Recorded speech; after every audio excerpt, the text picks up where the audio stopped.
Mtu mmoja anaitwa Robert Sharma alipata kusema maneno haya: The problems are not stop signs but guidelines. Kama ilivyo barabarani kuna alama nyingi, ziko alama ukiziona zinakwambia kuna nini mbele. Ukiona mistari ya pundamilia inakwambia kuna kivuko hapo. Kuna mchoro ukiuona unakueleza kwamba mbele kuna tuta. Kuna mchoro ukiuona unakwambia mbele kuna daraja. Ukiona mchoro umeandikwa Tiwali unakwambia ni barabara kuu kuelekea upande fulani. Kuna kibao kikiona kinakuelekeza kwamba hapa kuna mzunguko, keep left. Kuna mahala ukiona kibao cha stop kinakwambia huku hakuna njia, usiende huko. Kwa hivyo maisha yetu kadhalika ni barabara ndefu sana na ina ishara nyingi. Ukiona mtu kapauka, kwa haraka utasema huyu ana njaa ama hajapaka mafuta. Ukimwona mtoto kakondeana unasema inawezekana na kwa shako ama utapiamlo. Ukiona mtu ana kitambi unasema huyu ana obesity.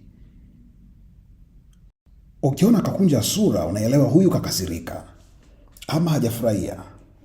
Ukiona anatabasamu unasema anaonyesha matumaini ama kukubaliana.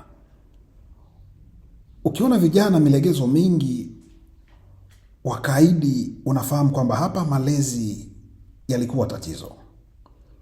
Ukiona shuleni watoto watoro unafahamu kinachofuata ni kuporomoka kwenye masomo, kuporomoka kwenye mitihani.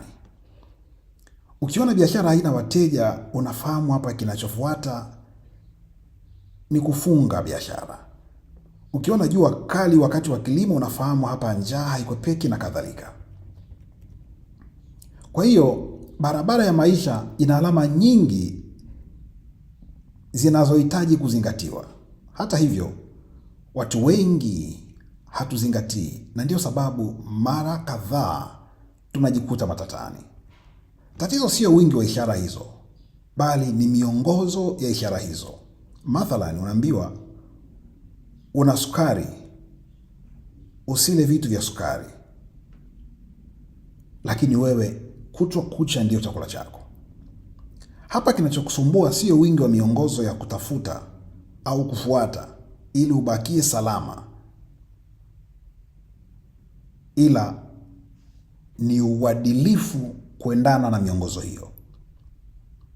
Ili uondokane na magonjwa, ipo miongozo kadhaa inayokutaka uifuate: kula kwa kiasi, mlo kamili, fanya mazoezi, pata taarifa za madaktari mara kwa mara na kadhalika na kadhalika. Kadhalika, mafanikio yana ishara nyingi, tatizo ni miongozo. Unaanza kazi jana unataka ufanane na mtu wa miaka 20, kesho kutwa wakuite doni. Unaanza biashara leo unahitaji ufanane na mtu wa miaka 30, miaka 10, miaka 5. Umeanza uchumba asubuhi, jioni unahitaji ndoa. Unaona kuna ishara za udokozi hapo nyumbani, hautumii miongozo iliyopo kukemea zile tabia mbaya ama viashiria vinavyopoteza maadili. Matokeo yake baada ya muda utafuga matatizo ambayo ni tatizo kwa jamii, lakini tatizo kwa taifa, ikianza na kuwa tatizo kwa familia. Wengi tunaziona dalili ila tunapuuzia miongozo. Tunapotakiwa kuchukua hatua gani, tunasema subiri kesho, muda bado, itarekebika yenyewe. Ukweli ni kwamba kwa kadri ambavyo tunaona ishara zikitutaka tuchukue hatua, tuna wajibu wa kuchukua hatua. Maana tusipochukua hatua, tunatengeneza tatizo jingine mbele. Haijalishi alama hizo ni kubwa ama ndogo, zinatutahadharisha ya kwamba leo ama kesho jambo fulani linaweza kujitokeza. Zingatia ishara, zingatia vibao katika njia yako ya maisha. The world is open. Look closely.